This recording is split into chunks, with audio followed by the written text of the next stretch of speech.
Psiu, silêncio!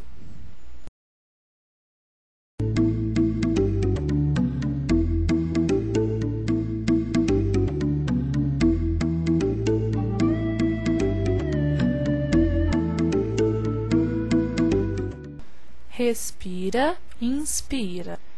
Entra o ar, sai o ar. É o que fazemos o tempo todo. Mas por que respiramos? Porque somos formados por milhões de células e cada uma precisa de oxigênio. E quando fazemos exercícios físicos, as células precisam de mais oxigênio. Por isso, nosso coração bate mais forte e respiramos mais depressa. A respiração é a função que faz com que as células vivas do corpo recebam oxigênio e eliminem o dióxido de carbono, em um intercâmbio gasoso entre o ar da atmosfera e o organismo.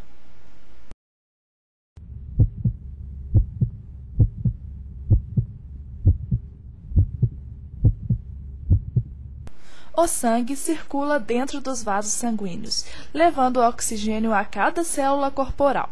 E são as hemácias, os populares glóbulos vermelhos, que levam o oxigênio e extraem o gás carbônico. Esse processo chama-se hematose. O sistema respiratório está formado por vias respiratórias que compreendem as cavidades nasais, a faringe e a traqueia, que aquecem, umedecem, conduzem e filtram o ar inalado, antes de sua chegada à parte pulmonar. Os pulmões são formados por um tecido elástico e compreendem os brônquios, os bronquíolos e os alvéolos. Todas as vias respiratórias, desde as narinas, se mantêm úmidas pela presença de uma capa de células denominada epitélio, que produz uma substância chamada muco. O muco não serve para fazer bolinhas, mas para umedecer o ar, impedindo que as paredes dos alvéolos se sequem, ao mesmo tempo que apanha as partículas de pó e substâncias estranhas. No epitélio, também há células ciliadas que fazem com que o muco flua lentamente até a laringe. Posteriormente, o muco e as partículas acumuladas são deglutidas e expelidas pela tosse.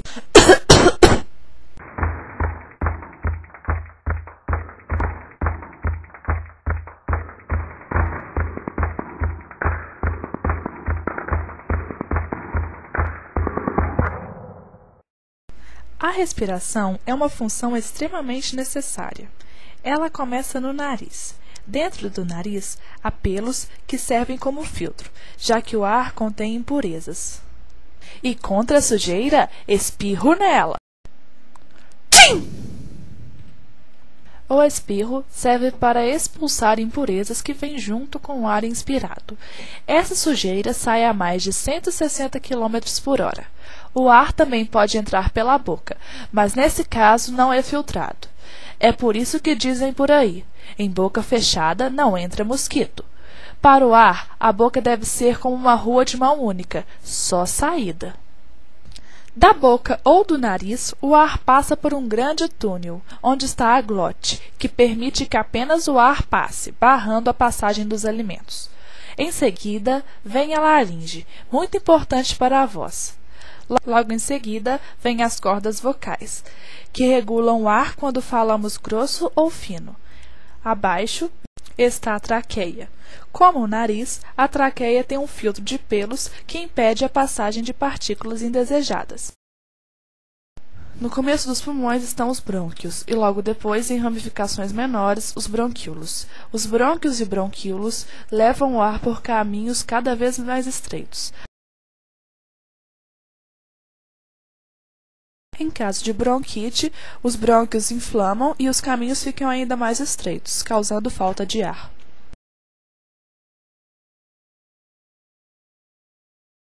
O sistema respiratório termina nos alvéolos pulmonares, onde o ar é passado ao sangue por minúsculos vasinhos, chamados de capilares sanguíneos.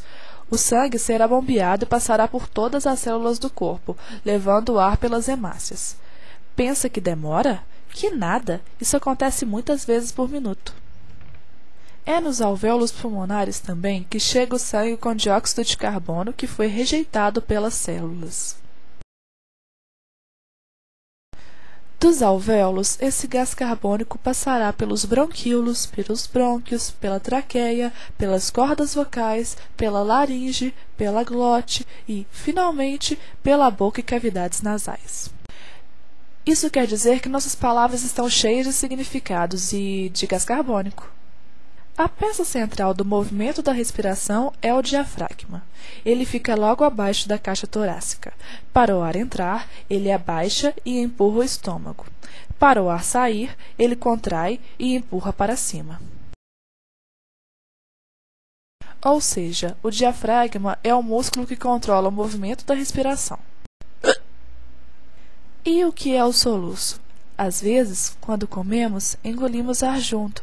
Então a glote fica confusa, não sabe se abre ou se fecha. E é aí que o diafragma entra em ação, empurra o ar para fora na tentativa de expulsar algum alimento que possa ter entrado. Para o soluço ir embora, cada um tem uma receita: tomar água pulando de um pé só, prender a respiração e contar até 83, ou pular corda assoviando o hino nacional. Tudo folclore.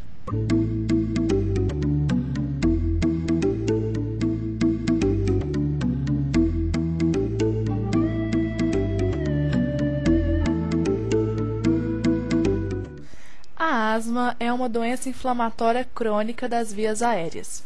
Em indivíduos susceptíveis a esta inflamação, causa episódios recorrentes de tosse, chiado, aperto no peito e dificuldade para respirar. A inflamação torna as vias aéreas sensíveis a estímulos tais como irritantes químicos, fumaça de cigarro, exercícios, poeira, ácaros, pelos de animais, pólen, ar frio, dentre outros. Quando as vias respiratórias são expostas a esses estímulos, os brônquios ficam inchados, estreitos e cheios de muco, além de excessivamente sensíveis. O que acontece é que os brônquios e bronquíolos inflamam, ficando estreitos. Em resposta, ocorre a produção de muco espesso e contrações musculares. A passagem de ar fica estreita, acarretando tosse, falta de ar, dor ou ardência no peito e chiado. Reveja o processo.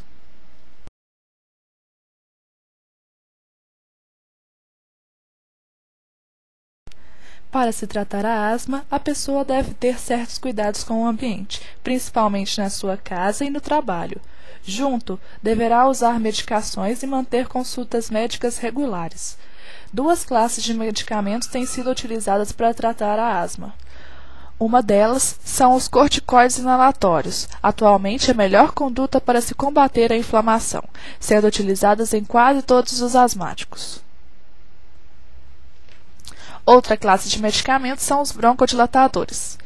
Broncodilatadores são substâncias farmacologicamente ativas que promovem a dilatação dos brônquios. Esse tipo de medicamento é muito utilizado em crises asmáticas.